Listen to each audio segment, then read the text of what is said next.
Well, for most of the common mental disorders,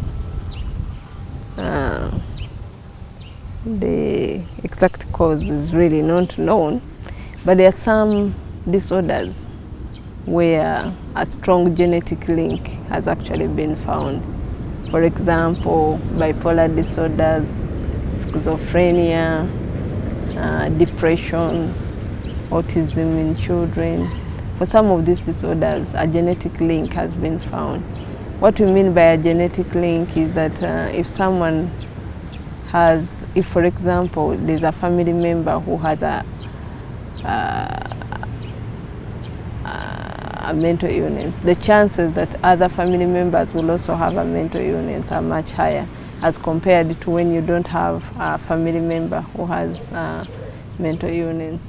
So yeah, some of the mental disorders are actually genetic. But we know that it's not only the genetics that contributes to the mental illness when we say that they are genetic. There are also other factors. There could be environmental factors, there could be other psychological factors or other social factors that contribute or that determine when someone gets a mental illness. For example, like maybe stressful events, like separations, losses, death, bereavement, they can determine when someone will get a mental disorder. Then of course there are other mental disorders which are not genetic at all. For example, if you have an HIV-related mental disorder, that is really not genetic. And there are other disorders which may not be genetic.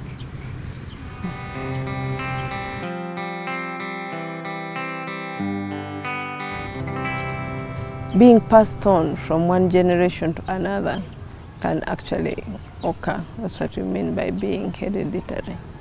For example, if you have a parent who has a severe mental illness, two parents have severe mental illnesses, the chances that for example, if it's bipolar disorder, the chances that the children will get also bipolar disorder increases to almost up to 40% if the two parents have a mental illness. So that shows that there is a component of that illness being hereditary. But since it's not 100%, then we know that it's not completely genetic. There are other factors, as I said, that come into play.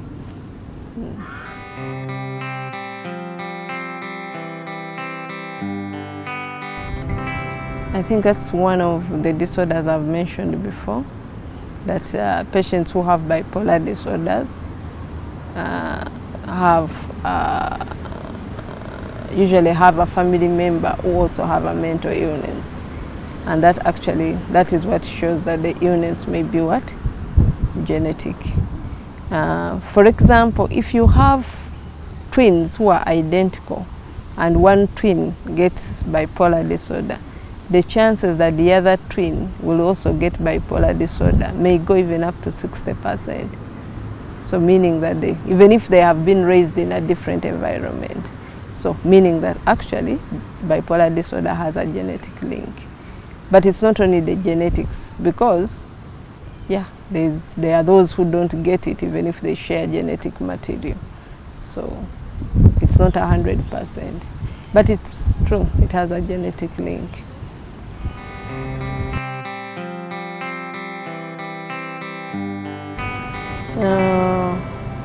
Talking to the patient is very important when you're diagnosing mental illness, because the patient will give you information about their feelings, about their mood, and about their behavior. But that is also may not be enough for you to make a diagnosis. So that's where other things come into play. For example, observing the patient, apart from talking, but you also observe the behavior of the patient, because that helps you to know. Then of course, sometimes you may need information from other people. Information could be from the relatives, from the family, from the friends. They also talk about how the patient has been behaving, and that can help you to know whether this patient has a mental illness or not. Then you have to examine the patient, and then sometimes you may give a patient forms like we call them questionnaires to fill in. They answer particular questions, and that can help us to determine the severity of the illness. That is what the psychologists normally use to determine the nature of the illness, but also the severity of the illness. Then of course there are blood tests that you can do. For example, we talk about HIV causing some types of mental illnesses. So when you investigate for HIV, you want to rule out or confirm whether HIV is contributing to a mental illness in a particular person. Some people may have hormonal imbalances, like the thyroid gland is not functioning well. So sometimes you may do thyroid tests to be sure that that is not contributing to mental illnesses. You can do blood tests like vitamin B12. For example, in patients who have an illness called dementia. So to determine whether their dementia is not caused by vitamin B12. You can do radiological investigations like CT scans to determine whether there is nothing in the brain that is contributing to the mental illness, or the other radiological investigations like MRI scans, magnetic resonance imaging scans. So there are those tests that you can do, which could be blood tests or other radiological investigations. So they can help you to determine other causes of mental illnesses. Of course, there are other illnesses that you won't diagnose by laboratory investigations or by radiological investigations, but you make a diagnosis depending on what the patient has told you, what you've observed from the patient, and the information that you've got from you get from other people.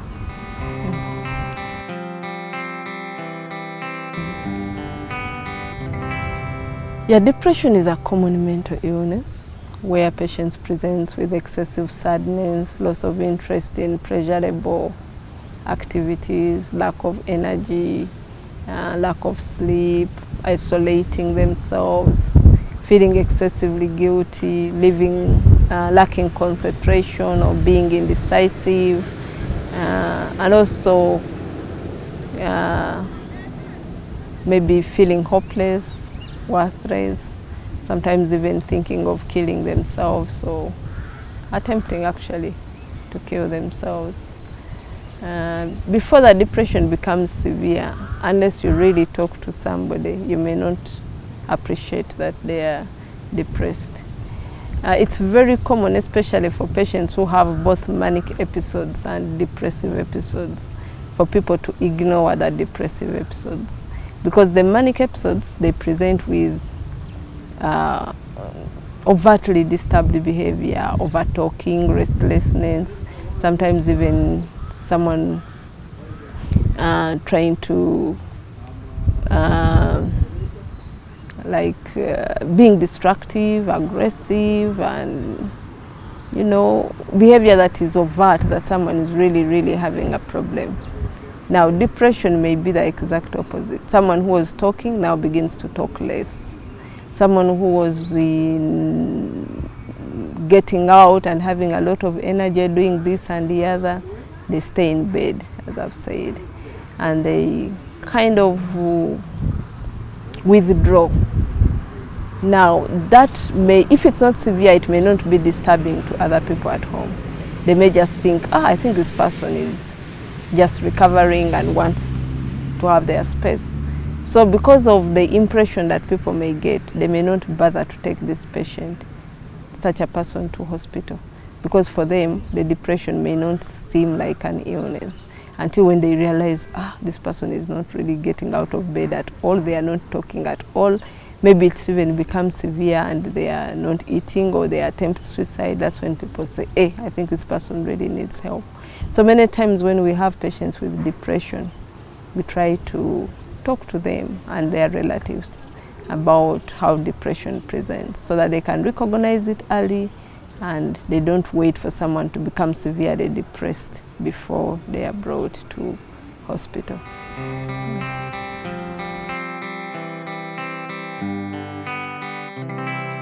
Mood stabilizing drugs are drugs that are usually used in the treatment of bipolar disorder. So they tend to prevent highs and they tend to prevent lows. They prevent the depressions and they prevent the manias. So in that case, they try to stabilize the mood. Now, drugs that are mood stabilizers include lithium carbonate, but there are others like carbamazepine and sodium valproate, which we commonly use here. In other settings, they use their typical antipsychotics like olanzapine, risperidone, but those are usually regarded as atypical antipsychotics. So talking about lithium carbonate, which is one of the drugs commonly used as a mood stabilizing drug, its effects usually are on the kidneys, on the thyroid gland, and also the parathyroid gland, which is also located around the thyroid gland. So actually, when you take lithium for a very long time, you may get kidney problems, you may get thyroid problems, or you may even get parathyroid problems. But we try to monitor patients who are taking these drugs. For example, you have to find out how the kidneys are functioning regularly.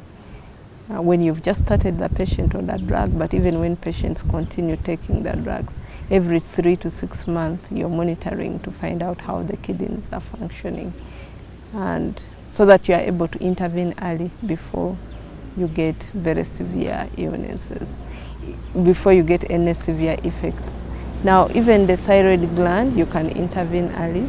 If you find that it's not functioning well, there is low secretion of the thyroid hormone, you can give them supplements of the thyroid hormone. Other mood stabilizing effects may have effects on how the bone marrow that produces blood is functioning, and also the liver problems, and sometimes it's also, they may be associated with weight gain, which comes in with other problems. But I think the way around this is to make sure that you monitor for these side effects. And many times when you monitor, you are able to prevent severe side effects.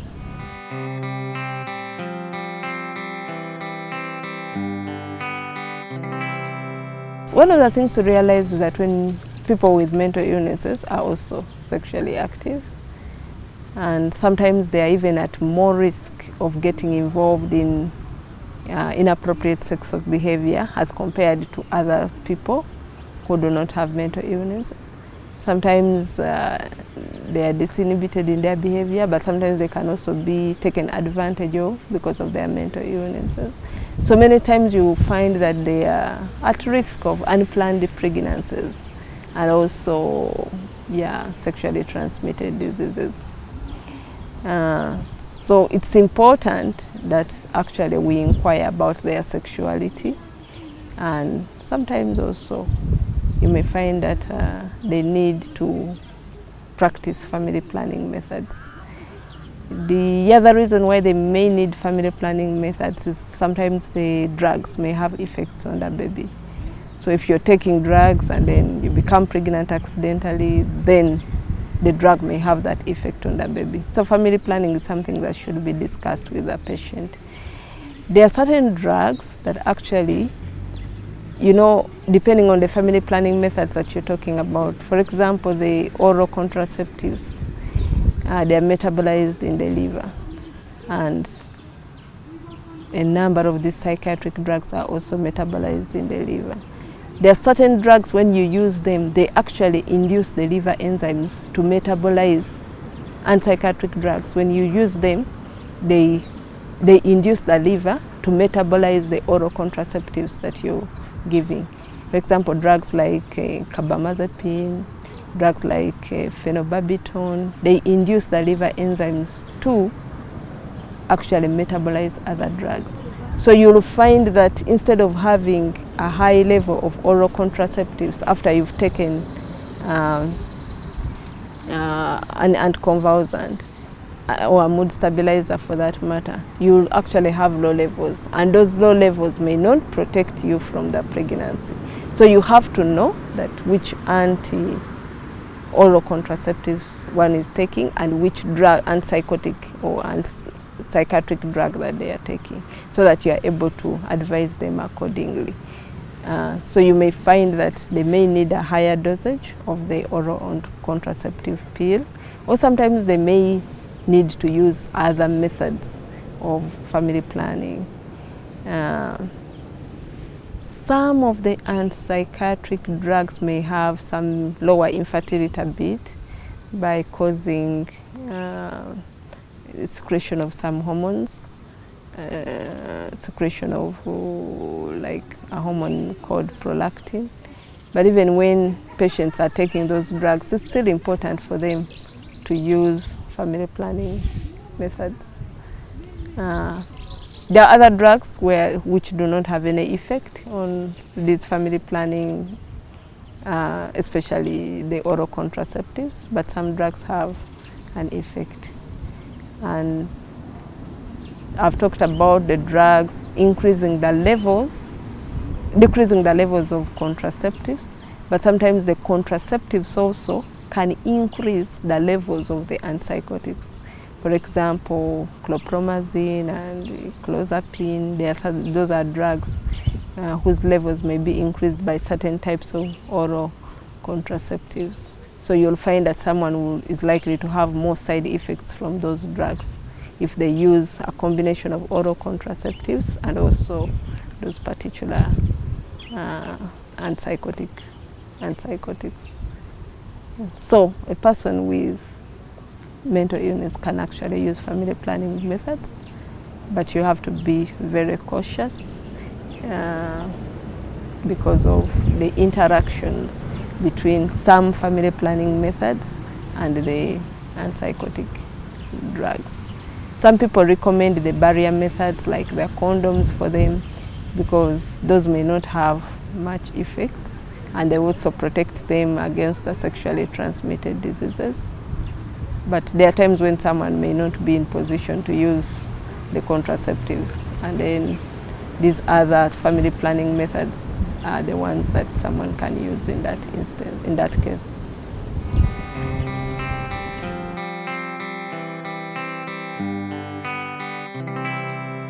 Suicidal feelings are common,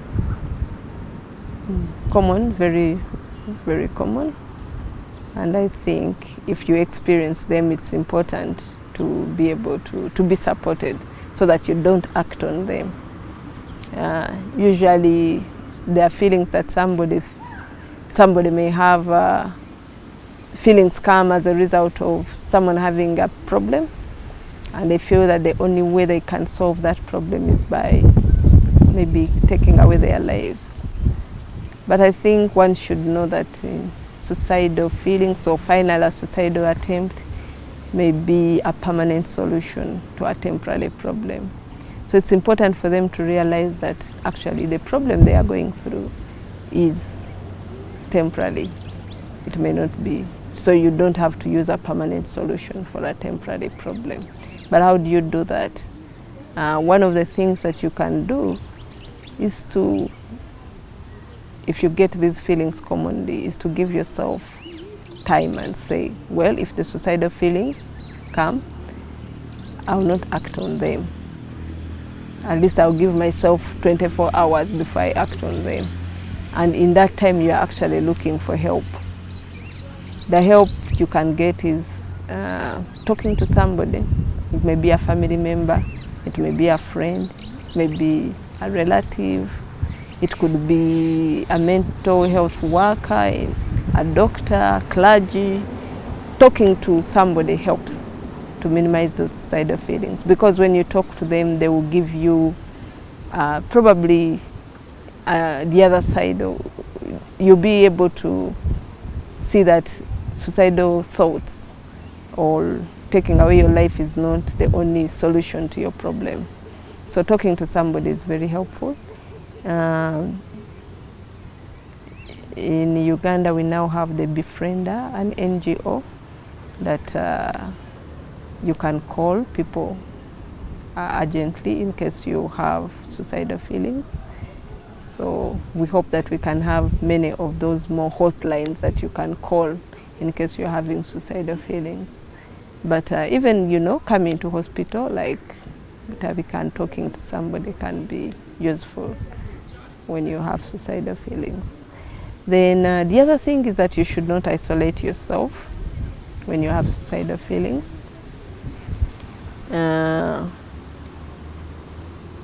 Because isolating yourself can make the feelings get worse. Sometimes also you find you're isolating yourself, you're reading, maybe watching, listening to music that is even more depressing, or watching movies that are more depressing, or reading letters that are depressing. So you try to avoid all those things when you have those suicidal thoughts. Then try to avoid alcohols and drugs when you're having suicidal thoughts, because the risk of suicide increases highly in people who are using alcohol and other drugs. So I think it's important to avoid alcohol and drugs. Then the other thing is try to put away, when you have suicidal thoughts, to try to put away anything that is dangerous. If you have access to a rope, try to put that away. Knives or anything that you can use to injure yourself, try to put everything away. And then of course, if you may need to see your doctor when you have suicidal feelings, because it may be as a result of depression. Yes, depression is a severe illness, but it's highly treatable. So you'll find that as you get treatment, you'll get better and you no longer have to continue with these suicidal feelings will cease or will stop as a result of that. So there are many ways that you can really cope with suicidal feelings. It's important to think about it, that this is, as I said, a permanent solution to a temporary problem, or problems will eventually have solutions. Yeah. And then insomnia is this failing to sleep. Now, when you fail to sleep, you have to you may need to see a doctor to find out what the causes of insomnia are. That can help you to cope with insomnia. Because when you see a doctor, for example, if it's a mental illness, that is depression, or that is causing you to fail to sleep, you may be given antidepressants that will help you to sleep, and then you'll be able to cope.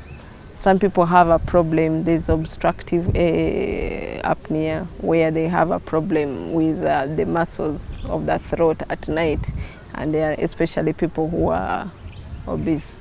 They can fail to sleep at night because of breathing problems, and if that can be addressed, then you'll find that insomnia is no longer a problem. Sometimes people are taking herbs, or they are taking drugs that are causing insomnia. So when you visit your doctor, they'll be able to identify which drugs are likely to be contributing to this lack of sleep, and it can be addressed in that process. The other important thing when you're failing to sleep is take some measures to improve your sleep habits, what we normally call sleep hygiene. And sleep hygiene means a number of things, like avoiding to take naps during the day. If you really have to take a nap during the day, limit it to 30 minutes. And it shouldn't be after 3 p.m. so that by the time you get to the night, you're actually tired and sleepy and ready to sleep.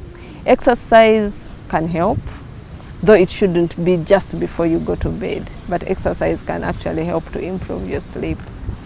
Avoiding alcohol, avoiding coffee or drugs, at any form of caffeine before you go to sleep can be very helpful. It's part of sleep hygiene. Trying to go to bed at the same time, and particularly waking up at the same time every day. even if it's a weekend, can help to improve insomnia. The other thing is your bedroom should also be set up in a way that it will help you to sleep. For example, try to use the bed for only sleeping or sexual intimacy, but not other things like TV, using the computers. Let the bed just be used for sleep, so that you can do other things, you know, out of bed. And sometimes you may find that there's a lot of light entering in, and sometimes light may not help you to sleep well. So sometimes if you have curtains that, you know, are dark and they can prevent excessive light. In Uganda we are very lucky. At least we don't have those nights where the light is, where it's night, but then it's you have light entering the rooms. But still, it helps if it's really dark and quiet and cool, and, you know, a good sleeping environment can help you to sleep well. If you go to bed and you find that you can't sleep, get out for a few minutes, do something, maybe have a warm bath and, you know, take a drink, and then try to go back and sleep. Don't stay in bed and begin reading a book, begin watching a movie, begin using a computer. That will just worsen the insomnia. So those are some of the ways that you can cope with insomnia.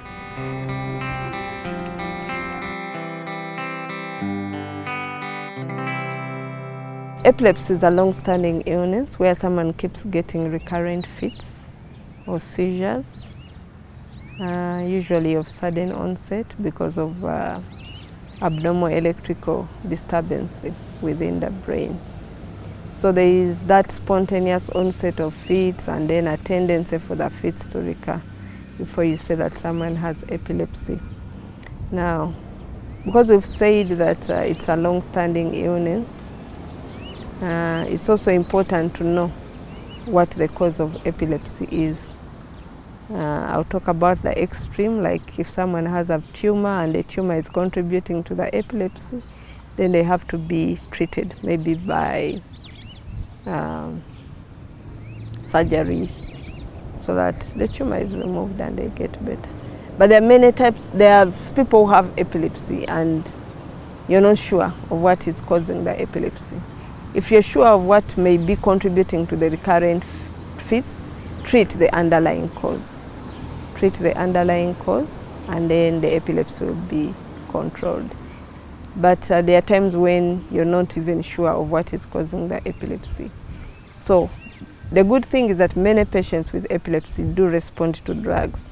So you can actually give them anti-epileptic drugs like carbamazepine, phenytoin, sodium valproate, lamotrigine. There are so many anti-epileptic drugs that you can use.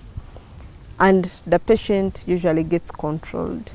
Now, from the time that the patient is controlled to the time when you choose, let me say that clearly again, when you start anti-epileptic drugs, even if you've been able to control the fits, you don't stop the drugs there and then. I mean, as soon as you've controlled the fits. Like, for example, if someone has epilepsy, I try to give them anti-epileptic drugs and they get better. They see me after 6 months and they no longer get the fits. It shouldn't be like they should now stop taking the anti-epileptic drugs. They should continue with anti-epileptic drugs for at least 2 to 4 years before you say that this person has what? Been, let me say, in that case, cured of epilepsy.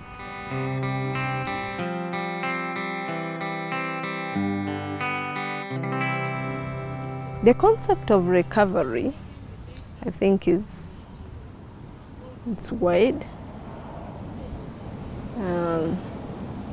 It may mean not having the illness, like, again, okay? That means like being free, not taking medication, and being well and being able to work, being able to support your family members, being able to contribute also to contribute to the community. So the concept of recovery is wide, and many, depending on the type of mental illnesses, some mental illnesses are recurrent.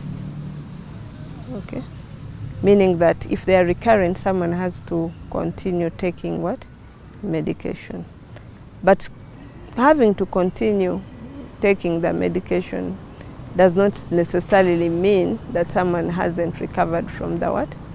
The mental illness. I think if you're able to continue with taking your medication, but you're free from the acute effects of the illness, you're free from the side effects of the illness, you're able to work, you're able to go to school, you're able to have a family, you're able to have children, you're able to, you know, do things that you feel you're happy about doing, then in that case you're able to, we can say that you have recovered.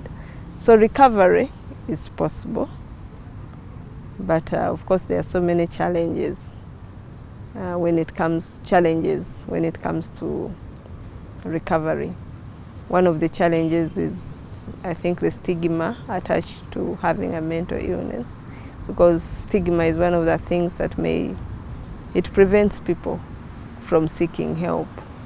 So they won't come, they won't continue taking their medication, and because of that they get frequent illnesses, frequent relapses or frequent recurrences of the illness. Now when you get frequent recurrences of the illness, you can't say really that you have recovered. But if you're okay, you have an illness but you've taken charge, you're taking your treatment and you're okay, then we can say that you have actually what? Recovered. Then there are of course those other people who have just a one-time off episode and they never have any other episode of mental illness. Those ones are also recovered. Or they have two and they never have any other episode of mental illness. Those are also what? You can say that they have recovered.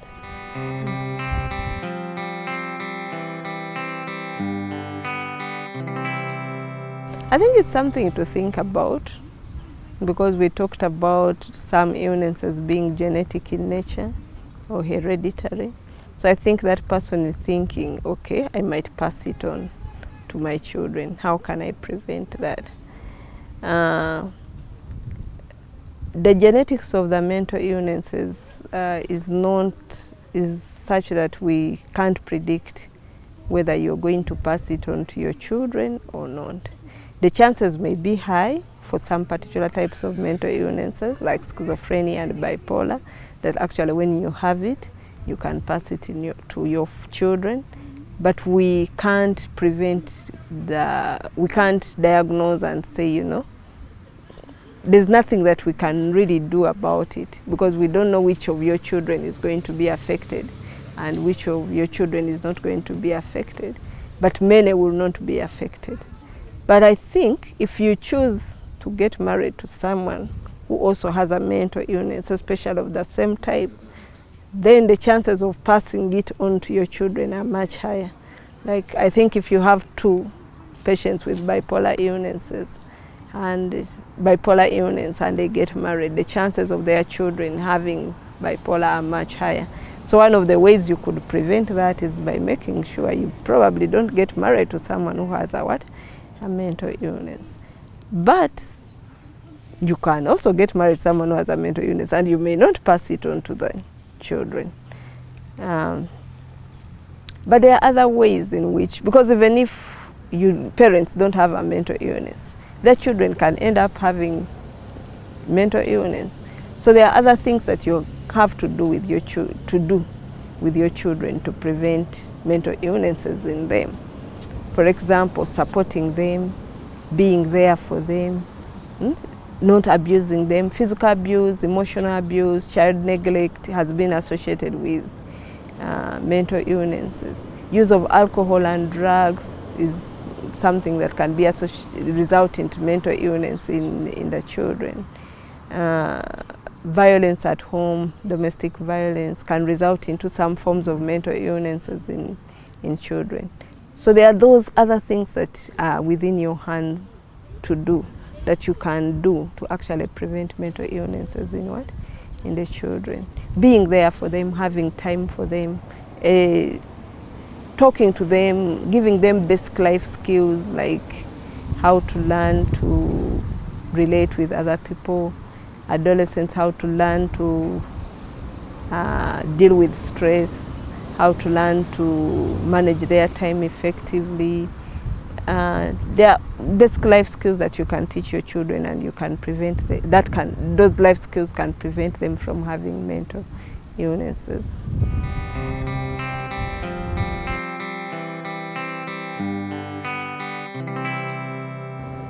We have people in our hospital who are not like nurses. We call them mental attendants.